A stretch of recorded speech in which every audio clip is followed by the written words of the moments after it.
Olá, pessoal, tudo bem? Muito obrigado pelo play e pela atenção. Esse é o podcast Solado, na sua segunda edição. Eu sou o André Paz e estou comigo meu fiel escudeiro, Thiago Zuma. E aí, galera, beleza? Aqui é o Thiago Zuma falando com vocês e hoje a pauta do programa é festivais. Estamos vivendo essa era de festivais no Brasil agora. E a gente vai falar dos festivais, mas não vamos falar só de metal, a gente vai falar geral sobre festival de rock também. E estava comentando que nós estamos gravando nesse intermezzo, no meio dos dois finais de semana do The Town, que eu brinco, como é que é? É um Rock in Rio sem nome de Rock in Rio. Então você pode colocar vários The Towns depois ao longo do tempo, sem precisar ser como é que é Rock in Rio Lisboa. Muito mais fácil você colocar The Town Lisboa e não vai e consegue pagar esse preço. Mas eu queria dizer o seguinte, eu tava brincando que se é festival, é perrengue, não tem como fugir disso. Eu tava olhando as redes sociais, era só vídeo de correria, de água, de gente reclamando de algumas coisas. E aí, falamos com um expert em festivais. Thiago, você que já foi para Wacken, Hellfest, que sabe pegar como é que é o festival pequeno lá na Hungria, porque é melhor que no festival grande. Vale pagar o preço do perrengue para ver festival? Sim, né? Não precisa ser perrengue festival. Acho que é o grande ponto que você espera uma organização boa, mas quando você está num festival que nem o The Town, que é 60, 100 mil pessoas indo para o mesmo lugar, é difícil não ter perrengue, ainda mais quando você está num país que nem o Brasil, uma cidade que nem São Paulo, tem vários problemas. Agora, tem que uma diferença entre o que é o The Town e o que é o Wacken, o Hellfest, esses festivais gigantes, Graspop, o Sweden Rock agora também, nos mais focados em metal e rock pesado. Todos esses festivais, inclusive The Town, Rock in Rio, Lollapalooza, eles vão te vender aquela situação que não é só música, é experiência, assim. Mas, em maior ou menor grau, é música também. E o The Town é aquilo, The Town, ele tem menos atrações musicais e muita coisa para fazer. É muito mais um festival que explora o FOMO das pessoas, né? O Fear of Missing Out, não posso perder esse grande evento que está acontecendo na minha cidade. E aí tem um monte de coisa para você fazer no festival, roda gigante, tirolesa. Estadão estava colocando agora no Rios os brindes que você vai ganhar no The Town. Poxa, o que é isso, sabe? Você vai para ver música ou você vai para curtir o festival? The Town Rock in Rio, você basicamente vai para curtir o festival e a música é um pano de fundo, sem tirar o mérito de quem vai lá, porque é muito fã dos artistas também, que paga uma grana para ver, assim. Agora, no Wacken Hellfest, você também gasta uma grana alta para o festival. Esse festival não são festivais baratos. Ainda mais se você vai do Brasil. Mas é um festival com um zilhão de bandas tocando, seis, sete palcos ao mesmo tempo. Então, se você se esforçar ali, for cedinho quando chegou e for embora quando acabou a última banda e dormir 2 horas e voltar, você vai conseguir ver 25% do cast e mal vai ter tido 5 minutos para comer e ir ao banheiro. Então, para mim, foi muito assim. Depois, eu fiquei durante 2002, de 2002 a 2012, eu fui para muito festival grande na Europa e chegou num ponto que eu cansei um pouco desses festivais, assim, que eu achava que era um esforço muito grande de pegar 10 horas de voo, pagar caro para chegar lá e ver shows com 100 mil pessoas. Esses festivais começaram a repetir bandas, que é uma questão que são as crises, é a crise dos headliners que a gente está passando agora. Então, ano sim, ano não, são sempre os mesmos headliners nos festivais, as bandas se repetindo o tempo todo. E Então, como é que é? Eu voltei para o modo, como é que é, sem imagem. E aí você falou de ir, de coisa. Ir num festival menor, ir no festival, eu lembro qual que é aquele da Holanda que acontece na igreja? esse festival Roadburn, que eu acho que Isso.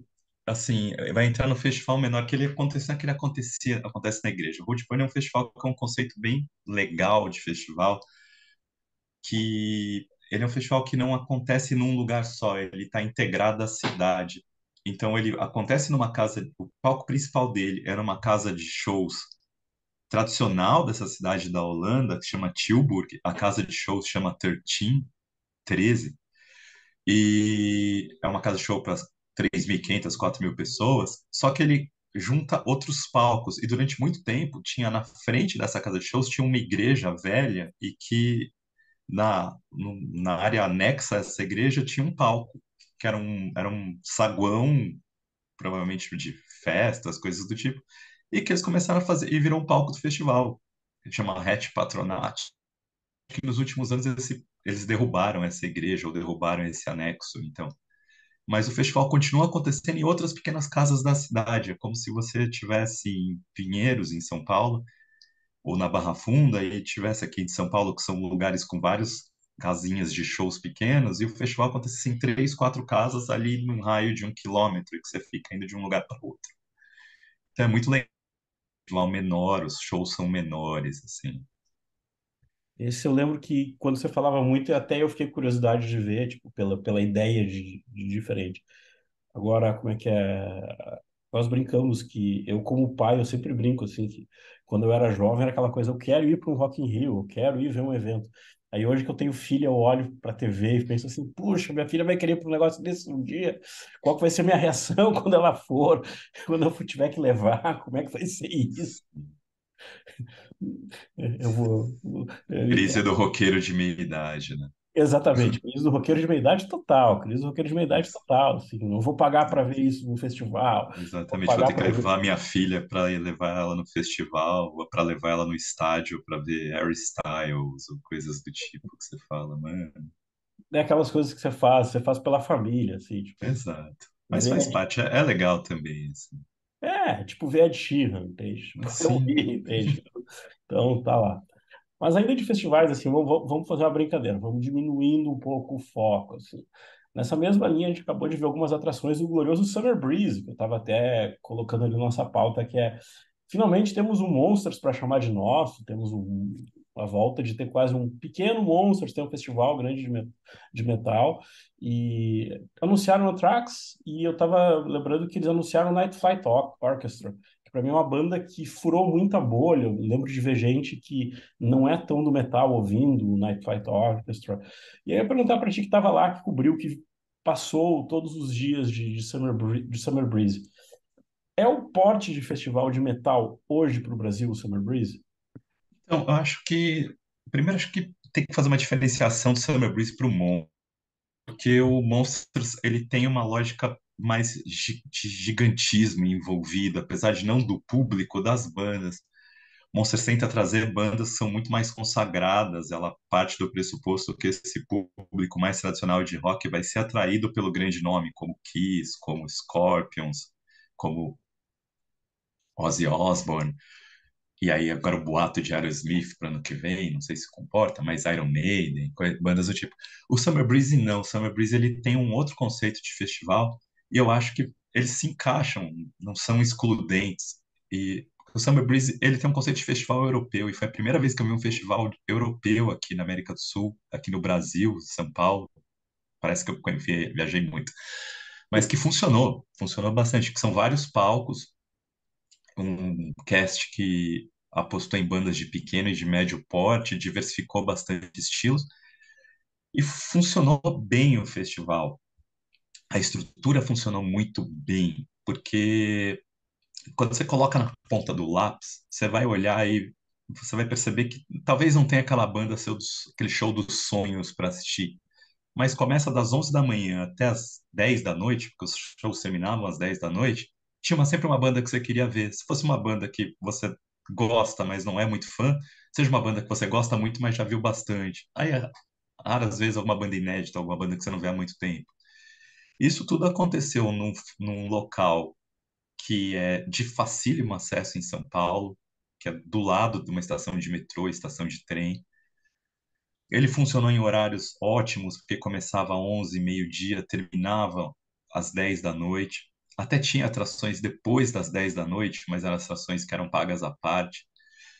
E vocês tiveram três palcos principais que revezavam shows, um palco do lado do outro e um outro palco que se revezava, o outro palco que era um pouquinho longe, mas que não era muito longe, era só atravessar uma passarela, 5 minutos de caminhada você estava. E eles montaram uma estrutura com muitas opções de comida, com uma boa área de descanso sentada, tinha área kids para se você levasse a criança, tinha várias micro coisinhas que são legais de festival, que tinha uma área, uma exposição de filme de horror, então que tinha as pessoas fantasiadas de Fred Krueger, Jason, tirando foto com a galera ali no meio. Aí tinha os merchandisings das lojinhas vendendo discos, vendendo camisetas. Então acabou sendo assim, um festival europeu. Esses festivais europeus, o sonho que eu tinha quando eu fui no meu primeiro festival europeu em 2002, que foi o Graspop, que é um festival que você tem palcos rodando shows, então você tem sempre alguma coisa legal para ver. E se quando não tem nada legal para ver, você consegue curtir, ficar de boa, tomando sua cerveja, comendo uma coisa legal numa área sossegada. Então, o Summer Breeze funcionou muito bem nesse aspecto. Eu torço para que ele continue funcionando. Acho que esse ano eles estão anunciando as bandas de picadinho, que é uma coisa que eu não gosto, né? Indo meio Jason para manter o show de horrores, eles vão anunciando por partes. E anunciaram agora Night Flight Orchestra, já anunciaram Anthrax, já anunciaram a Morphs, que é uma banda bem legal. Aí tem Angra também, anunciaram Nervosa de bandas brasileiras. Aí tem aquelas bandas, acho que In Extremo, que é uma daquelas bandas que só faz sucesso na Alemanha, mas vão trazer para cá. Eu acho que acaba sendo funciona bem, assim. Espero que o Summer Breeze consiga corrigir erros pontuais que eles tiveram nesse ano, que foi a venda de ingressos foi muito confusa, porque eles lançaram ingressos que os lotes se esgotaram em segundos e ninguém sabia exatamente quanto Hum. estava pagando, e depois começou a ter promoções atrás de promoções conforme foi chegando perto do festival. Então, eu não sei até hoje quanto que custava um ingresso na porta para esse festival, porque o valor que eles estavam anunciando uma semana antes pelo site não era o valor que estava vendendo na porta, né? Era indexado em bitcoins. Pois é, não tem como saber, mas é aquele desespero para você não ficar com o festival esvaziado. E acabou sendo um festival bem cheio, os shows foram bem legais, volume muito alto, acho que foi o volume mais alto de festival que eu já vi na vida, Opa! mas alto com qualidade, então você não reclamava. Só que se você ficasse muito perto do palco, aí o som, a pressão era muito, pressão no corpo era muito alta. Então acabava sendo um pouco desgastante por causa disso. Também desgastou porque foi muito calor, apesar de ter sido em abril, final de abril. Mas aí você falou uma outra coisa que eu acho que para mim conta, já que a gente estava brincando, abrindo a gaita do Crise da Meia-Idade, assim, que essa coisa que você falou, que talvez o festival você também quer comer alguma coisa boa, você não quer comer uma galinhada, você não quer comer um carreteiro no meio do festival. Mas, tipo assim, você talvez quer uma comida um pouco melhor do que um hambúrguer, às vezes.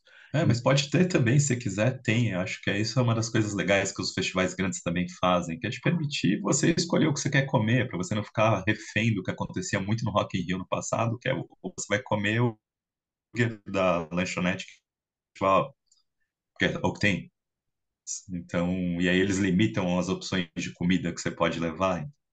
Agora, esses festivais, nesse conceito mais recente de festivais, de cada vez mais a experiência do festival, sempre tem uma área gastronômica legal, às vezes, apesar que às vezes cara pra cacete para você comer lá, às vezes difícil de conseguir, porque tem uma galera que vai só, não vai só pela área gastronômica, mas o cara vai para ver duas bandas e dois grupos, dois artistas, e fica o resto do tempo só passeando, e aí essa área gastronômica fica superlotada, porque ela não tem uma estrutura para comportar todo mundo.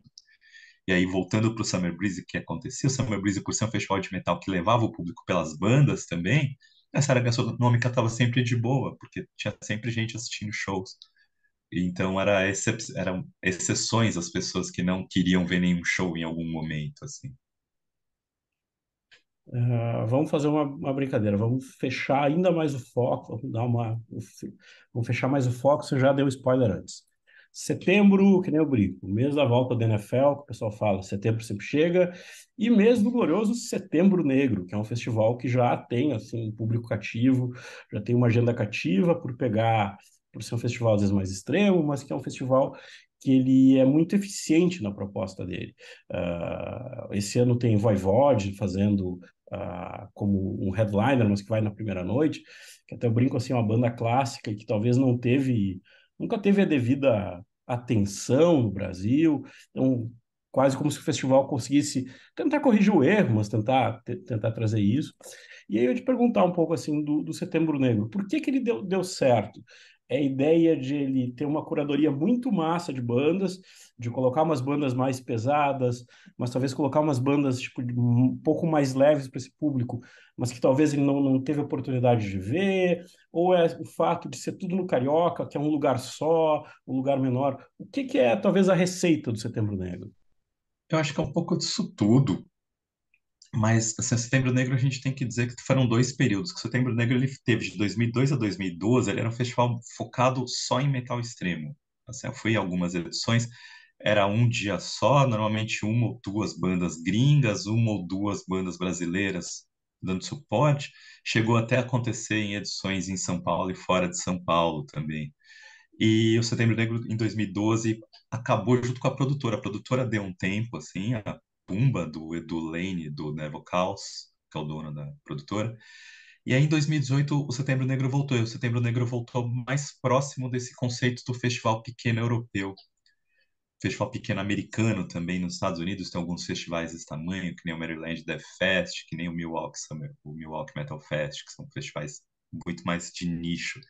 E aí ele apostou a partir de 2018 em expandir a paleta de bandas que ele teria, a paleta de bandas que ele oferecia para as pessoas assistir, sempre tendo um headliner, sempre tendo como headliners bandas que não eram necessariamente bandas de metal extremo, mas que tinham um apelo fora da situação de metal extremo. Como é o caso do Voivode. Voivode é uma das primeiras bandas de metal torto que existiu, que eram as bandas que é uma banda que começou com uma pegada punk, que foi ficando thrash metal e ao mesmo tempo foi colocando coisas de progressivo aqui a colar, tanto é que um dos maiores hits, se não o maior hit deles é um cover de Astronomy Domini do Pink Floyd. E foi ficando essa coisa mais de músicas com estruturas longas, com estruturas completamente não lineares. E isso influenciou muito, como vai colocar, as bandas que se seguiram depois, que começaram a ver que dava para você fazer um metal agressivo muito fora da caixinha. E nisso, esse ano a gente vai ter ainda como headliners, no segundo dia tem Picture, que é uma banda holandesa de hard rock heavy metal daquela época, do final dos anos 70, início dos anos 80. No outro dia a gente tem Sodom, que é uma banda clássica de thrash metal, mas que começou com uma pegada de black, meio death também. Então tem essa pegada mais agressiva. E o principal headliner, que é o headliner do domingo, é o Triumph of Death, que é o projeto do grande Tom Guerreiro, Tom Fisher, Tom Warrior, do Celtic Frost, mas que ele só toca, nesse caso, as músicas do Hellhammer. E o Hellhammer é basicamente a banda que inventou o metal extremo, que pegou o que o Venom estava fazendo e resolveu levar aquilo para um outro padrão. Viu mais ou menos que o Venom e o que o Merciful Fate e que bandas como Metallica estavam fazendo, e eles resolveu levar aquilo para um padrão de extremismo, de satanismo até então que não era conhecido. E só que o Hellhammer deu errado, porque as pessoas foram incapazes de compreender a proposta do Hellhammer naquele momento. Aí o Tom terminou com o Hellhammer e foi fazer o Celtic Frost, que tinha uma pegada um pouco menos agressiva, um pouco menos violenta, um pouco mais artística, até por assim dizer, bem mais artística. E aí ele virou uma banda, o Celtic Frost ficou famoso, e o Celtic Frost tinha tudo para ser uma banda gigante, e aí cometeu um disco que chama Cold Lake, que eles pegavam um pouco de influência do hard americano oitentista e acabou com a banda naquele momento por causa disso. Só que conforme o metal extremo foi pegando, as bandas foram redescobrindo o Hellhammer ali do passado. E nisso, mais recentemente, o Tom Warrior, que ele tem uma banda na qual ele compõe, na qual ele lança discos que chama Triptychon, que foi a banda que ele fez depois que o Celtic Frost tentou uma reunião que acabou não funcionando muito bem. O Tom Warrior percebeu recentemente que essa onda nostálgica não é ganhar dinheiro fácil no caso dele. No caso dele, existe uma influência, existe um legado muito grande e que muita gente, o Hellhammer, acho que nunca chegou a fazer um show na época. Celtic Frost foi uma banda que, por ter terminado nos anos 80, ali, no final dos anos 80, em baixa, início dos anos 90 em baixa, muita gente que passou a dar valor para o Celtic Frost, passou a entender melhor essa proposta do Celtic Frost ao longo dos anos 90, nunca tinha visto a banda. Ele começou a fazer shows mais temáticos aqui, a colar, um show tocando só Celtic Frost, que foi eu vi um show desses em Los Angeles, aí shows tocando só Hellhammer, que é o Triumph of Death. cheguei a ver no Road Burn, que a gente falou lá, um show dele tocando só uma suíte de música clássica que chama Requiem, que era uma música que ele lançou num disco do Celtic Frost, e que ele sempre ficava falando que ele ia lançar a suíte inteira, e aí ele lançou pago pelo Road Burn para fazer o show tocando isso lá no Road Burn. E aí a gente entra na questão da curadoria, que é onde o Setembro Negro ganha o público dele. Porque como que acontece? O o Road Burn para mim é revolucionário, porque foi o primeiro festival que eu fui, que é um festival de curadoria. É um festival que ele parte de um certo binômio, que é pouca gente conhece cada uma das bandas que toca. É impossível, basicamente impossível você conhecer todas. Acho que nem os organizadores conhecem todas, porque cada parte dos organizadores é responsável por um tipo de estilo que vai aparecer no festival. Só que a grande questão que acontece ali é que eu sei que tem três bandas que eu gosto muito e pouca gente conhece que vai estar lá. Então, o cara que contratou essas três bandas colocou essas três que eu nunca ouvi falar para tocar lá também. E eu confio que se ele conhece essas bandas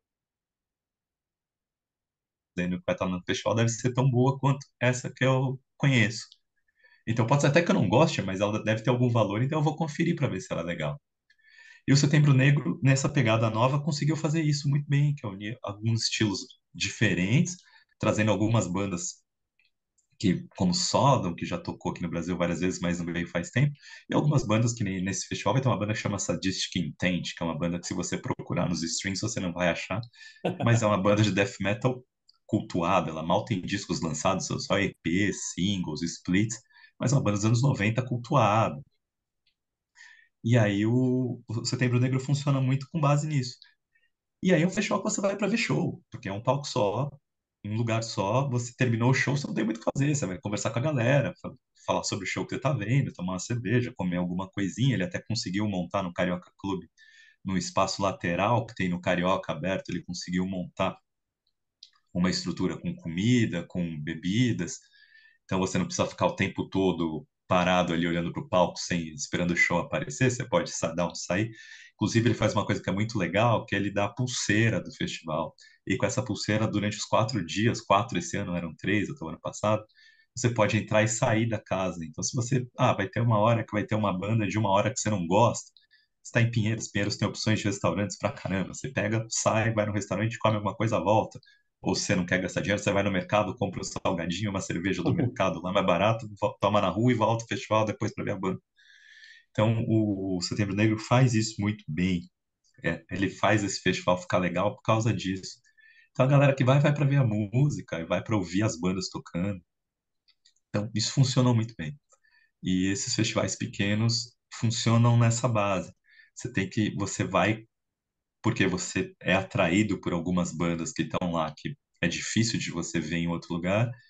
E aí você fica, porque já que você já está lá, você vai conferir essas bandas que talvez você não conheça, ou que você nunca deu muita atenção, e lá você acaba descobrindo. Faz bem uma, como é que diz assim, faz bem uma, eu acho que atende muito bem o público e pega, e pega esse público muito bem pela mão. Eu dou muita risada, porque tem várias coisas que eu já pensei assim, pô, eu iria no Setembro Negro. Eu não sou um cara de death, eu não sou um cara de metal extremo, mas tem coisas que eu veria, entende? Então, tipo assim, ok, você Sim, consegue trazer para dentro da bolha também. foi isso que o conceito do festival passou a ser esse. Inclusive, ele parou de. As bandas que tocam no Setembro Negro, nessa passagem, só tocam no Setembro Negro do Brasil. Elas até fazem turnê fora do Brasil para pagar, né? Obviamente, Uhum. porque a logística é cara de trazer, então só trazer só para um show é pesado para a organização. Mas no Brasil só toca no Setembro Negro, então isso está fazendo vir público de fora de São Paulo bastante para assistir o festival, que é sempre muito legal também.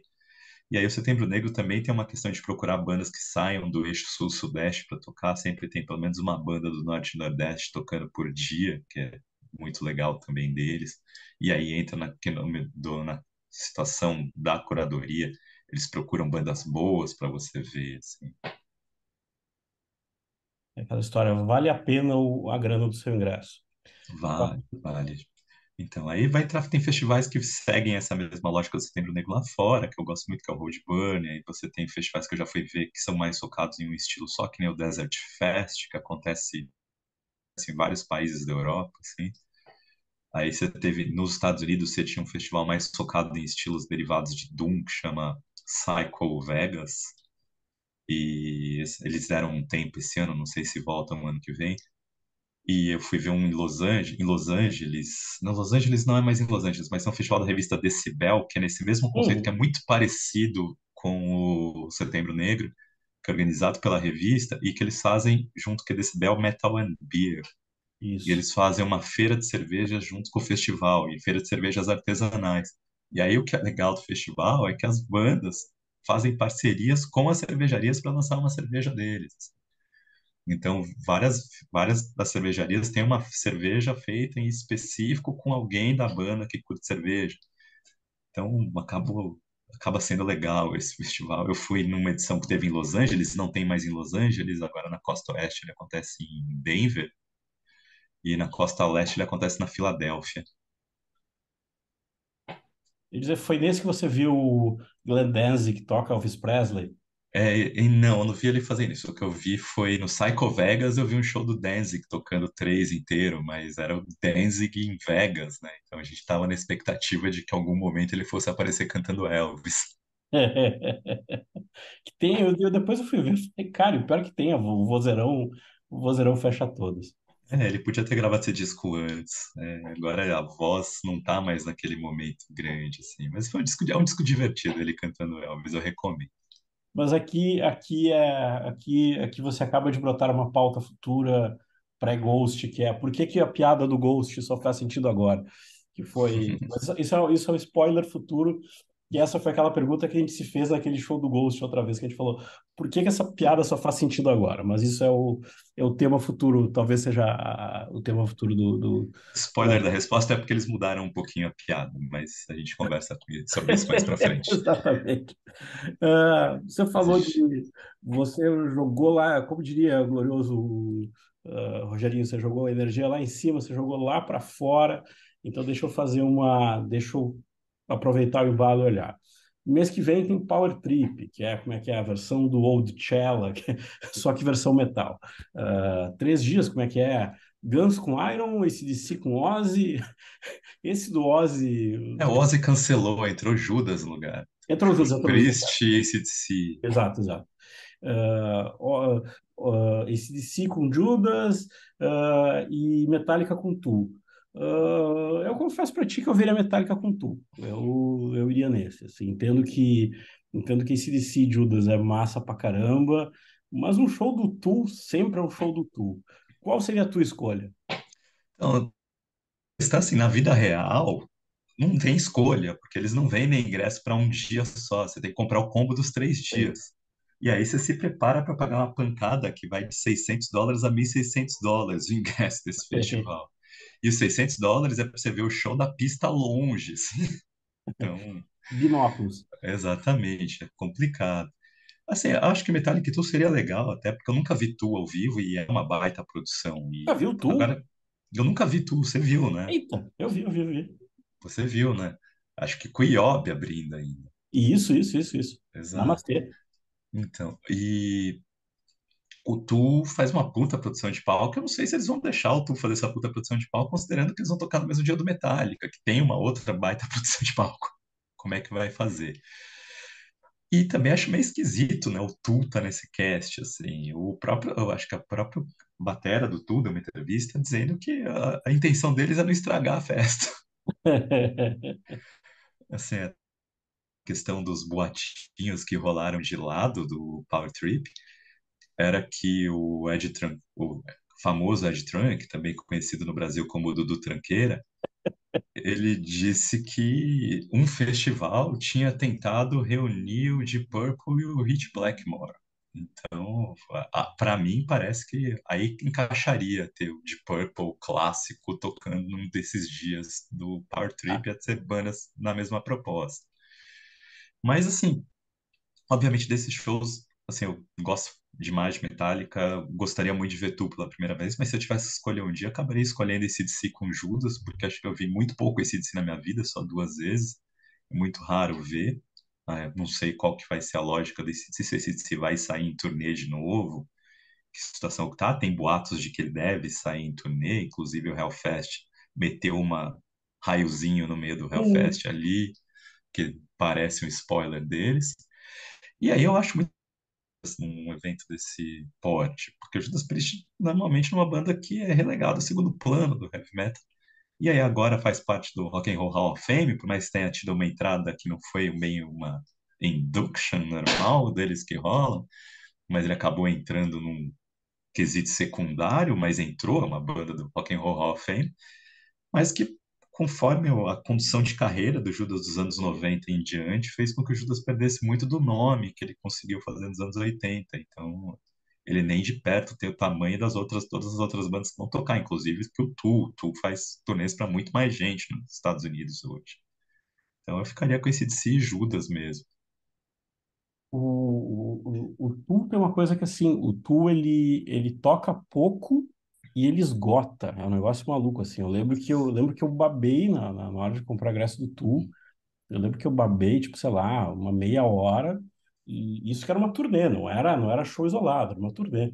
Eu lembro que Sim. eu babei, tipo assim, lembrei meia hora depois, só fui conseguir um lugar ruim pra caramba. E, assim, uma das últimas aparições em público do Ed Van Halen foi num show do Tool, que as pessoas não reconheceram, né? Exato, exato. Ele tirou foto, acho que tava alguém do Foo Fighters junto, algum outro artista, não sei quem, que tava vendo show com eles, e essa outra pessoa foi reconhecida e entregou o celular para Ed Van Halen e falou assim, tira uma foto minha com o cara. Aí o, aí o Wolf tava junto dos dois e viu isso e tirou a foto do Ed tirando a foto do cara junto. Como é que é? O maior sinal de, tipo assim, as novas gerações, entende? Né? Então, acho que essa é a pegada da ideia. Então, assim, tudo muito legal, tudo muito bacana, mas vamos para a vida real.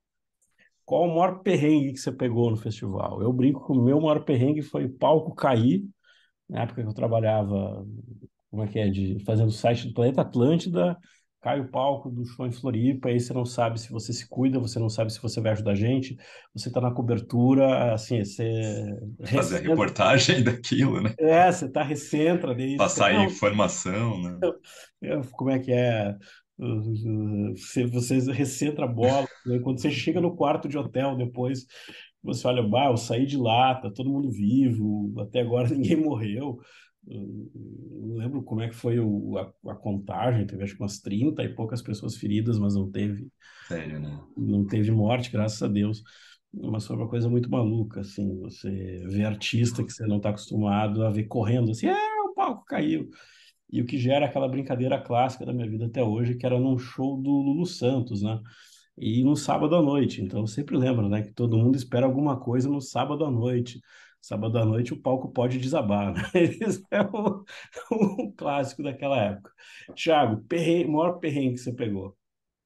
O maior perrengue vai ser difícil para escalonar, porque nessa vida de ver vários festivais, você passa por vários perrengues também, né? Então, um perrengue para mim que foi o perrengue que fez eu mudar esse conceito de ver festivais de grande porte foi no Wacken de 2012, que aí eu fui duas vezes no Wacken em 2002 e 2012. Nas duas foram perrengues, porque chove sempre no Wacken, só de vez em quando não chove no Wacken, né? Então é rain or sometimes shine, mas always rain and sometimes shine, devia ser o slogan do festival. Mas chove muito, e aí forma lamaçais, fica difícil de andar. E esse de 2012 foi a hora que eu falei: puta, eu não tenho mais saco de pegar 10 horas de voo para vir aqui para ver bandas e aí ter que ficar abrindo mão de show de banda porque eu não tô querendo levar um chão e cair no meio da lama de novo. Então, foram os dois principais. Agora, sim, teve um que eu acho que foi o que me deixou com mais medo de ter problema, que foi em 2005 do Bangerhead. 2005 foi um ano legal, assim, porque foi um ano que eu encontrei o Thiago num festival, em dois festivais da Europa que a gente foi junto. Não fomos juntos, mas nós fomos cada um no seu itinerário, mas eu acabei vendo ele no Sweden Rock de 2005 e no Graspop de 2005. No mesmo fim de semana do Graspop, eu fui para esse Bangerhead, que acontece na Alemanha, perto de Stuttgart. Acontecia, que parou de acontecer também. E eu peguei uma chuva de proporções bíblicas. A questão, eu estava acampando nesse festival, porque eu tinha todo o esquema de hotel fechado que deu chabu em cima da hora, então eu tive que comprar uma barraquinha de camping e acampei. E aí caiu uma chuva de proporções enormes, foi um dilúvio daqueles. E aí, assim, eu não falava alemão na época, hoje falo um pouquinho. E eu tava na minha barraquinha ali segurando, aguentando para não deixar a barraquinha sair voando. Eu caí ouvindo barulho de vidros de carro quebrando, a galera gritando. Eu não sabia se estava gritando comigo do tipo, sai daí, vai procurar abrigo em algum lugar. Ou se as pessoas estavam só gritando para falar, tô aqui, tô vivo ainda. Mas choveu muito. No dia seguinte, inclusive, a estrutura do festival ficou tão danificada que era para o festival começar às 10 da manhã, o festival começou às 3 da tarde, porque eles ficaram 5 horas, demoraram esse tempo todo para a estrutura minimamente funcional para que os shows acontecessem. E aí eles fizeram uma lógica de não cancelar nenhuma das bandas que ia tocar, então cada banda ficou parecendo evento de televisão, cada bandinha indo lá e tocando uma música e saindo. Uma tocar uma, duas, vai embora, uma, duas, vai embora. Aí a banda se despedindo do público, a equipe técnica atrás já correndo, trocando bateria, tudo. Passa pra lá, passa pra lá. Exato, foi. E aí falar de um perrengue em festival pequeno, que foi o Zumbi Hitler de 2014 em Rio Negrinhos, na Santa Catarina, né? Foi nesse. Esse festival foi o festival em que eles tentaram dar o passo maior que a perna.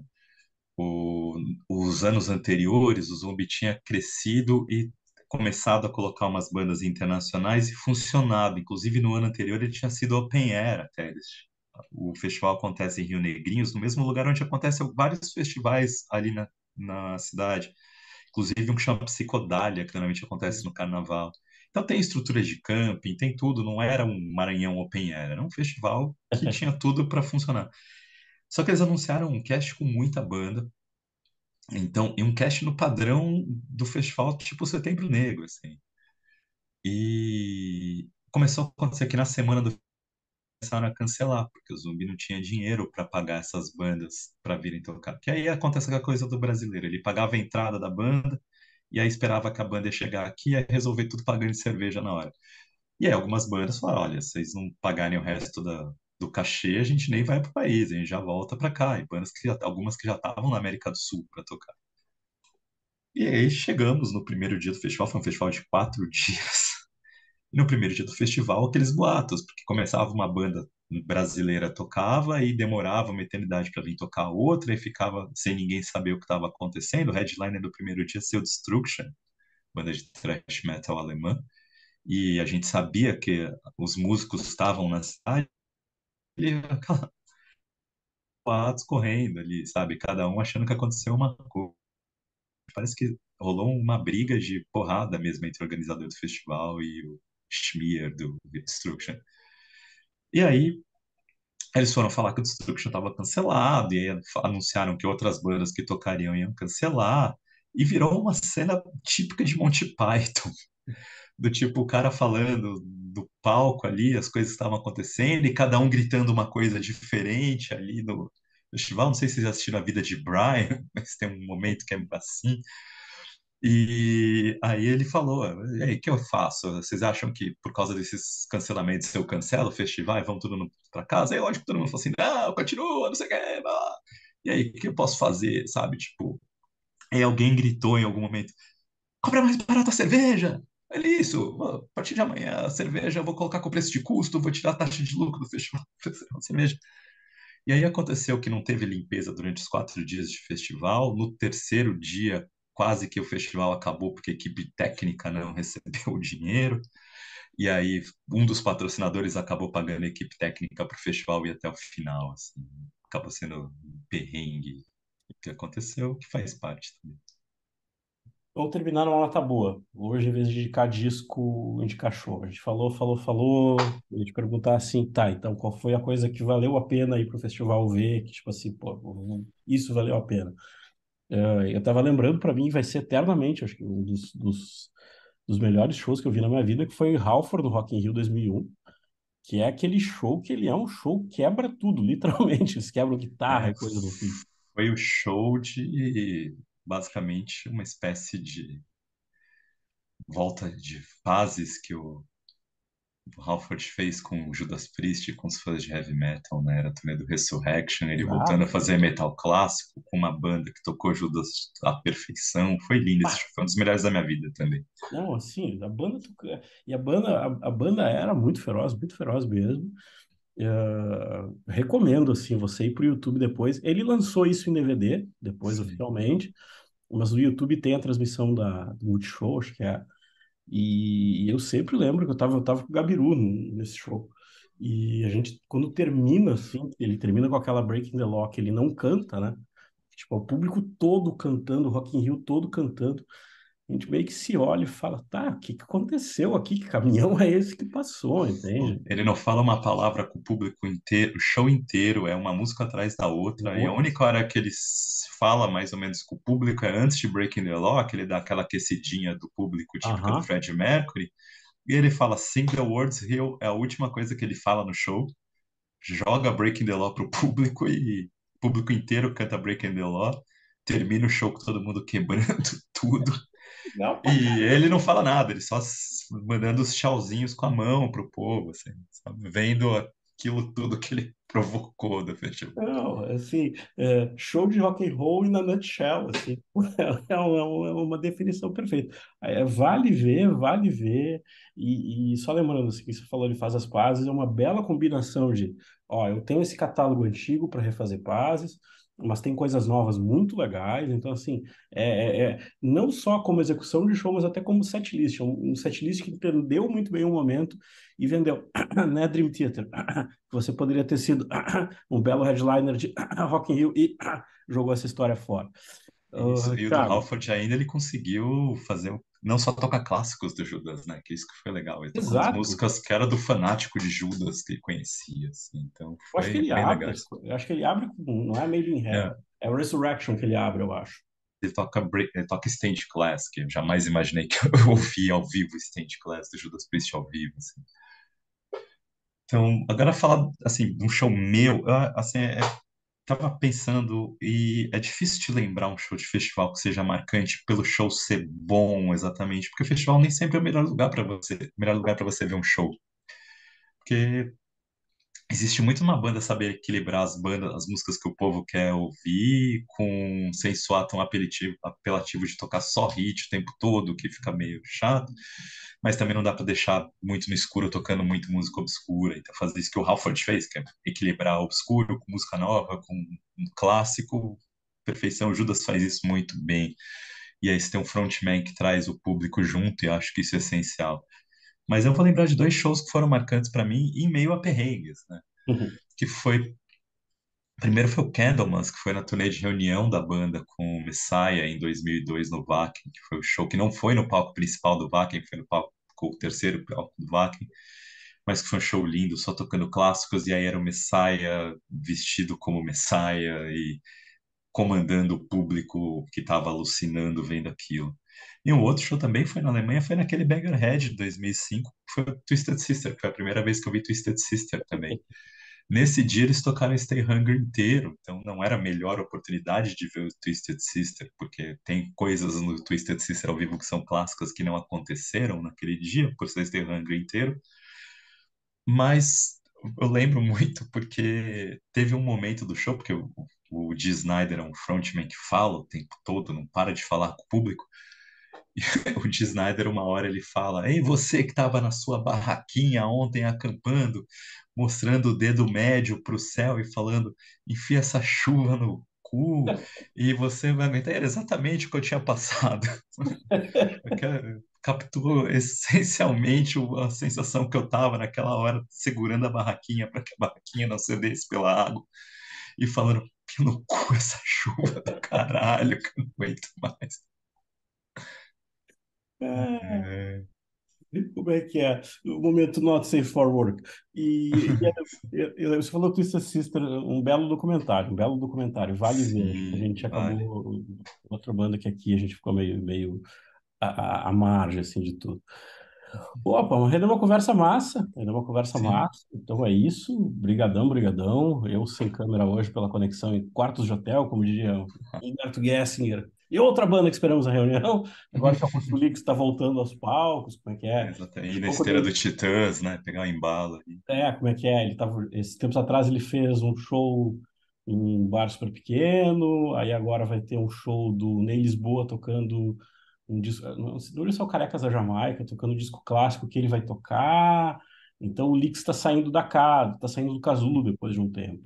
E só que eu acho que hoje talvez o problema ali não seria ele e o Humberto. Acho que hoje o Maltz talvez seja um pouco do problema. É, o Maltz está meio cabeça, ficou Em outros defendendo umas posições meio complicadas, né? estados, exatamente. Então assim, mas eu gostaria muito assim de um dia ver fazendo as pazes assim. Então é isso. Então é isso. Muito obrigado, Thiago. Valeu, gente. Vamos até a próxima semana.